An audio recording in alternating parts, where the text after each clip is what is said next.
Goeiemôre almal, wees gegroet in die wonderlike naam van Jesus op hierdie geseënde Vrydagoggend en baie dankie dat ek die voorreg het om vir julle vandag met 'n woord te kan bedien. Vandag wil ek met julle praat oor hoekom is rus belangrik. Almal van ons het rus nodig, reg? Ek meen, maak dit ons lui mense? Maak dit ons sleg? Glad nie. Glad nie, want ek meen, elkeen van ons is net mens. Ons het almal rus nodig. Ons het 'n lekker lang Paasnaweek gehad. Ons het nou 'n lang naweek wat voorlê. Vir meeste mense is volgende week net so 'n kort week. En wat gaan ons aan daai tyd doen? Ons gaan 'n bietjie ontspan. Ons gaan net 'n bietjie herlaai van die gejaagd van die lewe. En mense het dit nodig. Jou liggaam het nodig om te rus. En wanneer jou liggaam rus, wat doen jy dan? Jy slaap natuurlik, of jy sit sommer net, kyk bietjie 'n storie of luister 'n storie. Of doen net bietjie iets wat jou laat ontspan. Dis nou vir jou liggaam. Maar kind van God, wat doen ons om ons gees te laat rus?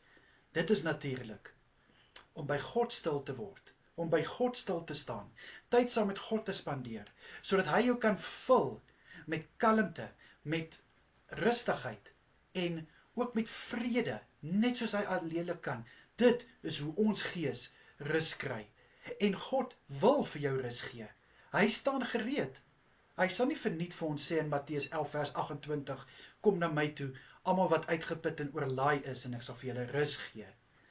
Hy sal dit nie net sê, net omdat hy kan nie. Nee, hy sê dit omdat hy dit bedoel, kind van God. God wil vir jou rus gee. En dink so daaraan, as jou gees ontspanne is, as jou gees kalm te beleef, dan gaan dit oorspoel na jou liggaam. So kom ons vat hierdie tyd wat ons nou hierdie ekstra vakansiedae het. En ons maak 'n punt daarvan, dat ons juist daarop fokus om ons gees te laat rus, om ons gees te herlaai, sodat dit kan oorspoel na ons liggame toe.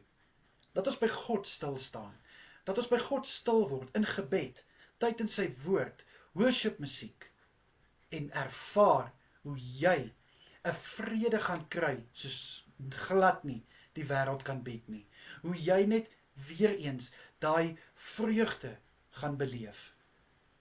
Kom ek bid vir ons. Here, ek bid in Jesus naam, dankie.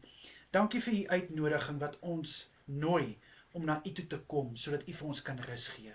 Ek bid in Jesus naam, Vader, dat elke een wat 'n lang naweek gaan hê, wat 'n kort week gaan hê, en vir wie dit nie 'n lang naweek of 'n kort week is nie, Vader, juis vir hulle, dat hulle ook die geleentheid sal kry om te kan rus. Liewe Here, dat hulle kan herlaai, liggaam en gees. Asseblief, liewe Vader. Liewe Here, dankie. Dankie dat ons na u toe kan kom, en dat u gereed staan om vir ons te vul met u volmaakte rus. In Jesus naam is dit my gebed. Amen en amen.